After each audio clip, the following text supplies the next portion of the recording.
So I lost my relationship. I left my job. I was addicted to medications.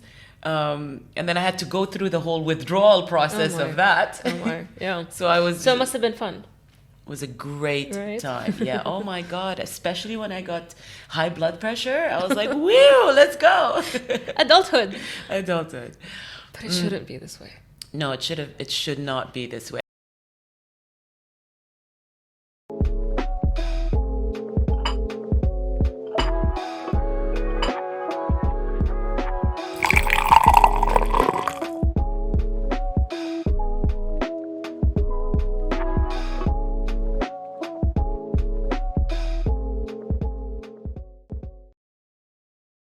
So, welcome to another episode of بدون سكر. Today I have a very good friend. I want to laugh. She makes me laugh. Lola, hi. Hi, Razan. How are you? I'm good, Razan. Much better, alhamdulillah. I'm glad. It's been 2 years. Wow. Okay, so we're gonna go into it. Yalla. Tell us your story. Oh. Why are you here today? I guess we're going to be talking about burnout and the burnout that I experienced. It's a fun topic. Fun topic. Mm-hmm.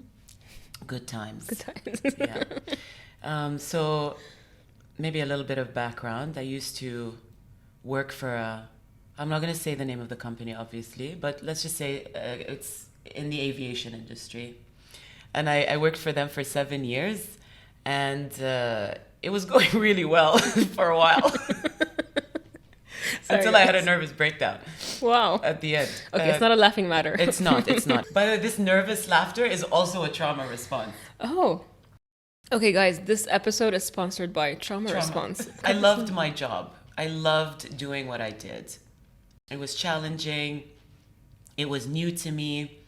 It was exciting. There's a lot of travel. There was a lot of, living abroad and being on assignments. I was very, motivated. I joined them as a trainee to be trained in an area of the airline, which is in airport operations. And so the job was for them to train me in managing ground operations, basically the entire process of an aircraft arrival, getting it prepped, checking its maintenance, doing all the stuff until it's ready for departure. Did you like it? I loved it. Oh my God, I loved it so much. It was so exciting. Just so much groundwork and liaisons and, meeting passengers. Each story was more interesting than the other. Yeah, I loved my job. And so the company had sent me overseas to do assignments and train at different kinds of airports, so I can get a good view of how each country works, what their aviation requirements are and rules are. And so I did a year in Brussels, I did a year in Amsterdam, and I did 5 years in Melbourne, Australia. Loved the job, as I said. Every day was more interesting than the next. But eventually, I started to hate the job. How long were you there for? I was there for 7 years. And so I got this opportunity with this company, with this aviation company. They said, "Are you Emirati? Would you like to travel? Do you have check? Do you have like a love for, international representation?" I was like, yeah. And and they hired me right there on the spot when I went for my interview. And I was like, yalla, let's do it. And when did you start hating it? I don't want to say early on because I loved from day one. From day one. No. I started hating it when I realized that there was a toll being taken on me physically and emotionally and psychologically because of corporate culture, because of the toxicity of the corporate culture. So it wasn't anymore about me going to do my job every day, which I love doing. It was the battle that I had to put up on a daily basis, dealing with, certain characters and certain characteristics of characters and, just politics. I don't understand why we have politics in the office. I mean, it sounds very stupid. I know it's universal. I don't get it. Because I work in corp as well, and I think it's just a representation of us as, a representation of humanity. It's love for power, greed. Yeah, it sounds simple. Sounds simple, but just, yeah. It makes the day-to-day just terrible. It really does. It really does. Because you're no longer, you don't no longer have the space to do your job. You're also having to put up with, like, let's say even raising certain people or babying or pacifying certain people. And yeah, it takes a toll on you. It's like, I just want to do my job. Yeah. I just want to do it as the best that I can and go home.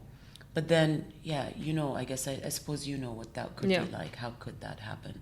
So what was the turning point or the breaking point? So here's the thing with me. I'm Emirati. And I realized that me as a person is a political statement. I wasn't reared traditionally, meaning I don't wear shayla and abaya. I use English more than Arabic. I lead a completely non-traditional lifestyle. So, yeah, being in a corporation like that, I found myself constantly in between two worlds. The foreigners, the expats, the foreign managers couldn't really stomach me because I was being trained essentially in a role that could potentially be taking their place. And then they would see me as privileged in that sense, and I was privileged. It was known that I was being paid more than they were, that I had less experience than they had. And I always tried to make it like, I'm not here to take anyone's job. I'm just here to train so that I have my own, because I will have my own role later on. Yeah. And it's an airline and we have tons of opportunities. But then, so I was stuck in that place of not being stomached by that slice. And then I was also not being stomached by my own people. Yeah. Because they couldn't fathom me. I wasn't easily I'm a strong woman and I am outspoken and I say my thoughts and I have my opinions and I have my perspective and I have my experience as well. And that doesn't really go down well sometimes. No, it doesn't. No, it doesn't really go down. No, at all. I noticed. Yeah. Minor detail. Yeah. It doesn't go down very well. So, because I'm not that, I think the people that I worked with in that industry perhaps were looking for, a petite, demure, cute, ketkuta type of girl that they can groom.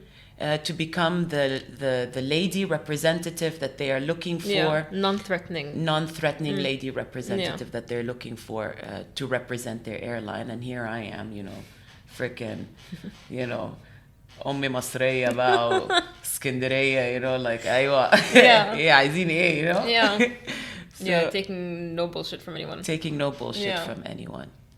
And, having the audacity to say no to things or say, I don't agree or things like that. So I was in between those two worlds, really. And it was such a struggle to have to appease these guys and have to appease these guys. Yeah. And I remember a manager of mine once told me, because I was really struggling, I was suffocating from the politics. And he's like, Lubna, know the politics, but don't be a politician. It's hard not to engage. I was like, what? It's hard not to engage. And people keep telling me, is this just business? Don't take it personally. But I spend 8 hours of my day, minimum. And if I'm not spending it there, I'm thinking about it. Yeah. It is going to be part of my personal life. It is personal in a way. It shouldn't be, but it is. It is, of course. It's you live and breathe it. Yeah. You spend more time probably at the office doing your job than you are at home. Yeah. And like you said. In Dubai specifically, you are what you do. In a way, that's the first thing you say or whatever it is, because you don't have, especially if you're an expat, you don't have the background, you don't have the heritage, you don't have all of these things. What could define you in any other country? Yeah, it's part of who you are, unfortunately. Yeah. So what do you do now? So now, now I make candles. So how did you leave such a big, high-paying also prestigious job, Yeah. and moved to making candles from your Look, home. From my home. I mean, it wasn't something. It's not a thing that I dreamed about doing. It just sort of fell into my lap. I got a candle kit as a Christmas present. I asked for it. Oh, okay. And It's not the universe telling you something. no, I asked for it just because Yeah. I thought it was cute. And so I started doing it. And I'm like, oh my God, this is so zen and so beautiful. I can totally see me doing this for a while. And it was lockdown, and it was Corona happened, so I spent a lot of time. So it's at pretty home. recent. I thought it was more than that. No, wow. it's I would say probably I started selling 4 months ago in April 2021, wow. And you're always sold out. and I'm always sold out. Good problem to have. It's terrible, isn't it? Just running out all the time. So that's that. How did you make that decision to finally leave? Because I know leaving is always hard. Well, my body forced me to, What because I think that the lead up, a month into the lead up of actually me leaving, I just could not bear to get out of bed anymore. I could not bear drive to work, going to work. I think we were talking about this, like it was so tense in that office, and it's just because I've reached breaking point. It was so tense that I was reading Quran on myself, like reading Quran into the water that I would be drinking that day, putting up an ayah on my desk, arish nafsi, whatever you can imagine, just to protect me from the intense energy, the negative energy that drained me every single day of having to deal with mentalities. And then one day, I think there was an issue in the office where a bottle of honey went missing. Like personal use? No, just a bottle of honey that a passenger had to leave behind. And it went missing. We're like a lot in the office, and it went missing, and stuff like that happens quite a bit. And people start to, that's how toxic that culture was, that it is automatically has to be someone else. Okay. And then there was kind of like this idea that it might have been me. Was it you? Look, it's been 2 years now. بدون سكر. It was me. بدون سكر ما ينفعش برضو. Exactly. So that happened, and I could not even respond to it because I'd have to respond with a report. Yeah. I could not respond to it, so I literally stood up from my seat. I put on my trench coat. I put on my scarf, packed my laptop into my bag, got my keys, and I looked around, and I'm like, thank you very much. I'm going to leave now. My boss was like, I'm just going to go. And I left, and I never went back again. Oh, wow. Yeah. How did they take it? Well, they emailed me a lot. Okay. They tried. They emailed me a lot. Didn't respond. So you literally ghosted them? I ghosted them. For a week. Okay, fine. Because I'm against ghosting. I was like, that's not fair. But okay, for a week I ghosted them for a week because I literally just could not. Yeah, I could not. I could not look at my laptop. I didn't want to look at my phone. Nothing. And I had a nervous breakdown. No. I went home and I had a massive nervous breakdown. I cried for days. Could not get out of bed. I was on medication. Like I upped my medication like hell. I was on benzos. So I don't know if you know about benzos. It was a lot of Valium. And I just wanted to be. I was just comatose. Yeah. And eventually I knew I had to respond somehow. So I went to a doctor, and I told my doctor what had happened. She's like, you're totally having a breakdown right now. It's not healthy. I'm going to write you off. Okay. Yeah. So she wrote me off a week, and then a week turned into 2 weeks. Wow. And the country that I was living in, which is Australia, we actually have... what are they called? Personal days or mental health days? They've got mental health days, but they've also got a type of leave called stress leave, which I appreciate so much. I appreciate that. Yeah. We should have that. We should. Sadly, no, wait. That's part of the problem. We shouldn't need that. No, we shouldn't. Do you know what I mean? Yes. Okay, because recently, with the pandemic and everything, there's been a lot of self-care and topics about how do you cure burnout. But my take on it, or I've been reading also a lot about it, as in, it's not my problem alone. Don't put it as something I need to solve. It's a systematic problem. And I don't know when or ever, if ever, we're going to fix it. So I appreciate them having, that's a solution to a symptom, but that's a symptom, no? 100%. It's a solution to a symptom. Managers are leaders, I'm not going to say managers, but leaders are supposed to be the ones to ensure or try to create healthy work environments and notice when things like that where their employees are not well. But stress leave, which is a thing that is separate from sick leave. As it should be, Yeah, so I was on stress leave a lot that year. In fact, I think I spent about 6 months on stress leave. And they kept trying to get me back and try to, appease, and I was just not having it. And then I eventually actually decided to go down a legal route, because what I wanted at the time, because I was based abroad, I wanted at least minimum for them to reimburse me for my doctor's bills, because I was going to see a therapist at that time. But my insurance wasn't reimbursing me for that. Which is another topic. It's a joke. Which is another topic. It's a joke. Like, we have, some companies have it here. And one of my companies, I moved around a lot. I had a reimbursement or coverage of, how much was it? Sorry, it's a joke. 700 dirhams. For one session? Some places it's not even a session. Oh. In Dubai. Because the minimum spend, let's say, or minimum doctor is going to be anything between 500 to 1,000. Yes, that's right. So what am I going to do with one session? It's a joke. You're just telling me you're inclusive and mental health, but no. And I think, and that's only one company that I had that coverage, but it's not even there. Wow, that sucks. That sucks. Yeah, this is the most important thing that insurance companies and companies in general need to offer as a thing. So did they reimburse you? Sorry. So they were giving me hell about that reimbursement, and that's when I decided, I was like, right, really? Like, I've just been off for 6 months, and this is no joke. And I'm an Emirati in an international assignment abroad, away from my family, away from my friends, my support system. The only thing I have is a doctor, and this is the minimum that I would, this is the only route I can go.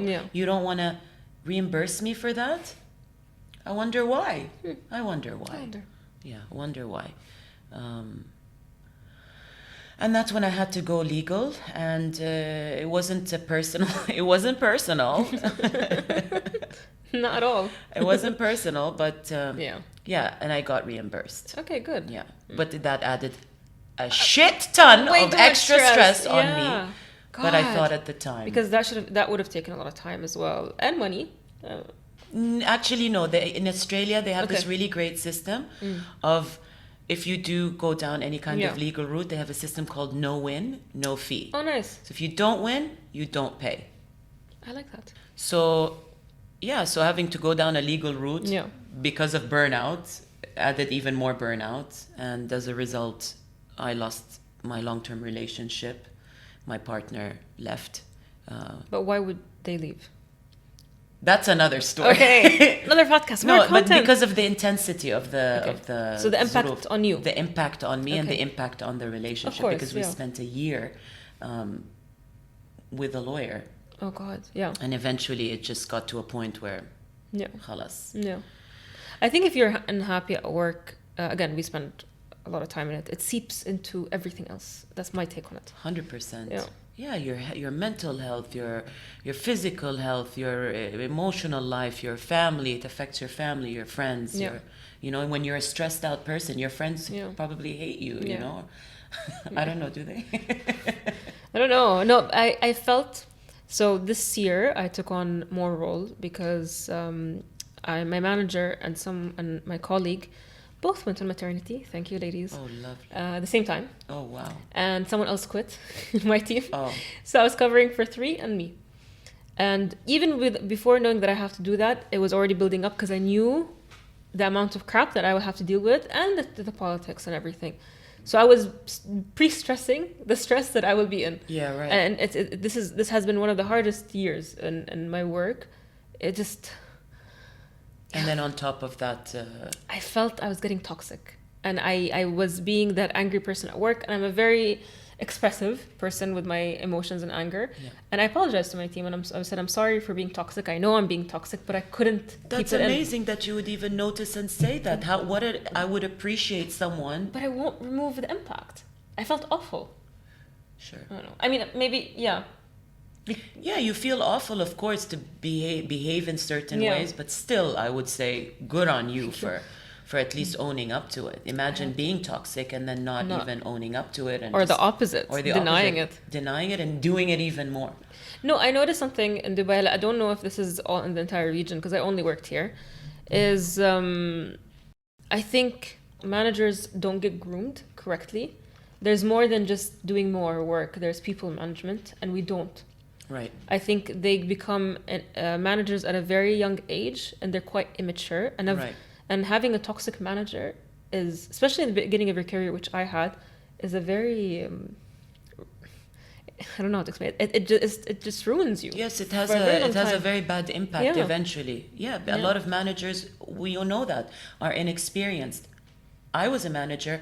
I was inexperienced. Yeah, me too. I went through that. I remember those times of being inexperienced and being confused on how to resolve an issue or resolve a conflict, especially with other people. That's the most challenging thing, is to people manage. Yeah. But there are ways there, you learn how to do that. You take the responsibility of wanting to do that. And unfortunately, I had managers who simply did not. Yeah, it didn't need to, I think. Yeah, didn't need to. Felt that they didn't need to. Yeah. And I feel like had I had good leaders, same. Had I had good leaders, it could have curbed a lot of damage. Yeah. But I didn't. Yeah. So how long? Wait, are you recovered? I'm still recovering, actually. It's been 2 years. I left 2 years ago, and I took time out from the world. Literally went off grid, just to focus my energy on healing my body physically, because I was addicted to medications that I had no idea I was addicted. I accidentally became an addict. What do you mean? Because of I went on certain medication when I was in Australia that they were dishing out like candy to for my anxiety, and I wasn't aware that these medications are actually addictive. Yeah. And they're tough. They're tough medications. Very tough. But it was the only medication that that they were giving me at the time. Yeah. No, I think part of the problem, because I was on medication for a bit. I've done the Valiums, I've done the Zoloft, I've done all of those. Okay. They're very different, those two. Different reasons and whatnot. But I think the Valium was an interesting break from life. Like, you can just pop a half or pop a full one, whatever you fancy. Or 2 or 3. And then you're done. You're good. Your life, you take a pause. And I saw that as being also addictive. The ability to just stop.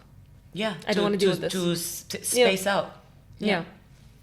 And doing that regularly eventually slows down your brain, slows down your body, affects your muscles, affects your body movements. And then you depend on it, and you give up. You're like, anything that is bothering me right now, I'm just going to pop a pill. Even the smallest things. The smallest thing. Pill. Yeah. Becomes very easy. Yeah, and so that happened. Trauma response number 2. So I lost my relationship. I left my job. I was addicted to medications. And then I had to go through the whole withdrawal process of that. Yeah. So it must have been fun. It was a great time. Yeah. Oh my God. Especially when I got high blood pressure. I was like, woo, let's go. Adulthood.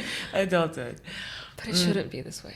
No, it should not be this way. And if I had continued living in Australia, I probably would have gone further. Yeah, you think so? Yeah, would have gone further legally, because also if an employee ends up burning out in that way, and then experiencing the harassment that I was experiencing, the bullying that I was experiencing, and the deliberate antagonism in the office to get me to leave, or whatever the hell the reasons were.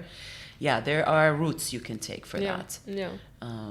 Yeah. So it took me 2 years to recover.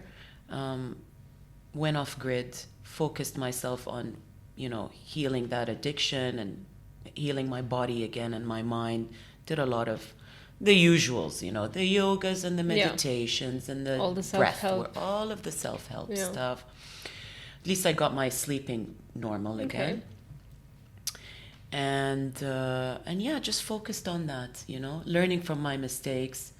The biggest learning was no more fucking corporate culture. No more corporate companies ever again. I cannot anymore go into a battlefield like that. It's hard. It's tough. And yeah, I shouldn't be saying this because I know some people are watching from work. I'm having a hard time at work.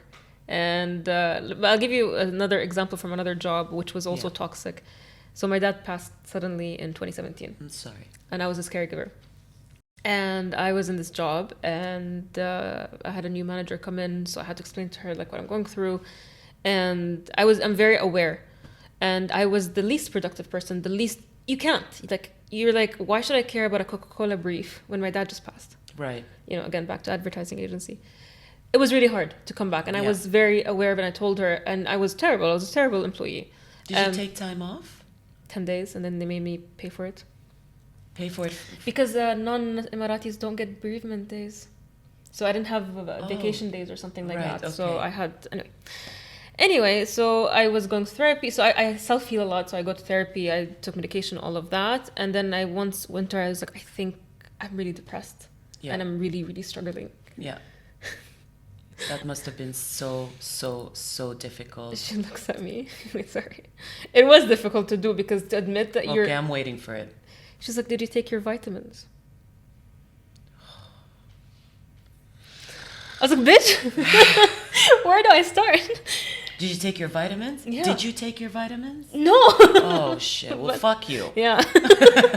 Well, fuck you for coming to work without taking... vitamins. Yeah. But, you know, those shitty things take 3 months to work. I Sorry. know. I mean, do you not know that, lady? Anyway, but... Yeah, so I tried to do everything I could. Eventually, I saved enough money, got the fuck out. Good, Traveled Europe, traveled with my friends, went to Tomorrowland, met my husband. At Tomorrowland? Yeah. Well, tomorrow was a better day, wasn't it? Exactly. Depends on the day. But no, that was tough. Grief, which I think is another topic, takes... A whole other topic. Yeah. I don't know. It evolves, let's say. So, no, we've had those, and I don't know what she was on. I think she was just not in touch with her emotions or decency. Yeah. But I think another thing that leaders they don't have the experience in is this is again people management. Yes, people will go through, you know, masayib, will go through deaths, will go through... How do you not know as a leader not to know how to deal with an employee who's grieving? Yeah. And have any empathy. She had zero empathy. Yeah. Yeah, and she tried to push me out, and I just left. Because I was just, again, I was the worst employee I could have been. And I know I'm a high productive person, and I can do well, but I couldn't function. Because people are just numbers in corporations. That's the thing. You're dead. You get an email. They died. Shit. Tomorrow's tomorrow. Yeah. And another thing against this kind of arrangement, this kind of environment. But I'm sorry that you went through that. Yeah. And now it's a joke, let's say, or just a reason not to go back, you know. It's just, but also I know it's a privilege to be able to leave. It is a privilege. 100%. And I'm glad I had it. I'm glad you had it too. Yes. And I know some people maybe will be like, okay, I can't just leave, especially during a pandemic or whatnot. Like, I don't know what we can change, but I don't think things are okay. We shouldn't be okay with with status quo and corporate or any other job. It shouldn't be like that. No, it shouldn't, but it will. It will. No matter how many mechanisms they put into place, no matter how many rules and regulations they add, and, you know, what do you call it? The code of conduct and HR, you know, HR rules on how to deal with this and this and that, unless you... It's just not gonna happen. It's just gonna continue to be like that as long as money is... Yeah, as long as money is the center of it all. People are just numbers. But like you said, you actually went away for you saved some money. You had money. I had an exit plan. I always will have an exit plan. Like I from the beginning of my career, I told myself, like I owed it to myself, like the moment I start waking up and regret the day or wanting to not get up is the moment I need to leave, and I shouldn't stay in a job because of that. That's the least I could do for myself. 100%. And I lived by that. And okay, I moved around a lot. It's self-harm. To stay, yes. To stay and feel that way, Yeah. it's self-harm. It is. It is. Like I had a colleague in one of the companies. She was sitting with me. She's like, I park and I cry. I reach to the job and I cry. That's not fair. It's not right. It shouldn't be something like that. Again, we spend 8 hours, 10 hours, and if we're not in our waking hours here, we're thinking about it. And it should not be, the blame should not be put on the person suffering. No, not at all. It should not, like, there's this whole idea about burnout, with burnout, is that it's the person, you didn't step up enough, you're not doing enough, you're not feeling, you should just get over it, you should just suck it up, you should just this, you should No, it's not only the person. No, it's not it should not be, it's not the person at all. Yeah. Because you and I know, we go into our jobs with fully motivated. We can see, brighter days. We want to do brighter days. We know that internally, even in our behaviors, even how we act in the office, and that gets killed. And sometimes in one email. In one email. Sometimes, or one person. Yes. Like, why? Yes, one phone call, like one group phone call. Oh God. No, but also I think this is where we're gonna go a bit deep. This is where your unresolved childhood trauma comes out. Because that's where your ego and the people that we have to manage and everything comes out. And I'm like, yeah, we all have baggage, but what are you doing to relate to your baggage? What are you doing about your baggage? Are you doing anything? Yeah. Do you even think you have any? Yeah. Because I'm sorry, but like offices are literally a combination of personality disorders, of PTSD, of anxiety disorders, of everything that you can think of. And then we glamorize it. We call it hustle culture or perfectionism. Yeah. Or I don't know, whatever. Fuck that. Yeah. No more hustle culture. When you think you're hustling and that's cool, but you're almost dead. I'm sorry. You and I are more. Our lives are more important than that. If I have to quit, and let's say I don't have any savings, I always say this, and I hope I'm not saying this from a privileged place, but I really, really do believe. If you quit, if you're at that stage and you quit, I swear to you, you will not sleep hungry. You will not have a roof over your heads. And you will not get through it. One way or another. You will have maybe a distant family member, or you will have something. Someone's going to show up and bring food to you, or someone's going to allow you to sleep on their couch or in their extra guest bedroom or something. You will not sleep without a roof over your head. Yeah. You will eat, you will sleep, and you will get through it one way or another. If you told me this a few years ago, I'd be like, okay.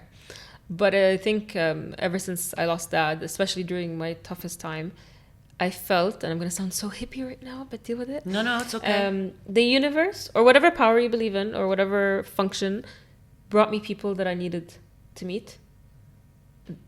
It gave me exactly what I needed. And I think that could be also a part of it. Like if you were to leave something that doesn't serve you, that hurts you, I think you will be open to other things, or you will start seeing other things that you must have didn't notice. Or your ego, will allow you to reach out to that distant relative, or be more creative. Unfortunately, it's this shitty way to do it. Yeah. But sometimes I think you have to trust in the process. Yes, you have to trust in life and in God and in the universe or whoever.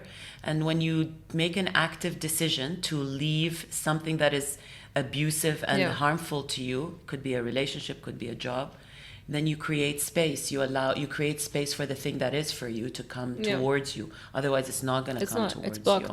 It's blocked. I like that you said abusive about a job, because we don't usually see it that way. We might say a manager is toxic or abusive, but a job can be abusive. And if we start seeing it this way, the way we tell someone to leave someone because they're abusive to them, people should be allowed to have that conversation. Because as a person, for me, I will say something if something is not right. But I realized a lot of people don't do that. I don't understand it. I don't get it. Like, what do you mean you don't say something? Whether you're complaining about your order in a restaurant to a product that you bought on customer care or whatever it is, onto your job. But a lot of people don't take that route, and I don't get it. It's a small little thing that people should do. But yeah, tell me, why candles? I mean, you said it was therapeutic, but why did you think it will turn into a business? Well, I made some from my little starter kit, and it was just so easy. And, you know, I love candles, I love fragrances, I love beautiful things. So I thought, let me figure this out. Let me figure out some good quality wax. What's the best out there? I've already got visuals, aesthetics in my mind because, you know, inspired by living all over the place. And let's get it. Let's get testing. Yeah. And the whole process was just so enjoyable, and I could really put all of my time and effort into it and not stress. Yeah. Because I can take a nap whenever I need it. And you don't have to deal with egos and manage people and reports and all these things. Yeah. No, not at all. And that's important, to be able to, you know, do what I love to do, take as many breaks as I need to, and then go back to it again. Yeah. Back at it. And that's how it came about. You're kind of living my dream, because I've always glamorized Etsy shop owners. I was like, I just want to make something and sell it. That's it. Make something and sell it. I'm trying, but no, I think I don't have the skill to... I don't have coordination skills. I don't think I can make something. I tried, it didn't work. So now you hear my voice. Well, doing this is absolutely incredible, and look at how much coordination this takes. So you just shot yourself in the foot. So you may know how to do more than you think you do. I hope so. We'll find out. I'll get you I've got an idea now for your birthday, a kit. For what? We'll find out. TBC. Okay, I'll let you know. TBC. So thank you for joining, and thank you for being as honest as you could be. I know this is a tough topic. You're welcome, Razan. Thank you for also holding this space for me to talk about this, because I've wanted to for a really long time. No, of course. I'll host you again. I think we have a good vibe. Holler. Anytime. Thank you. Thank you.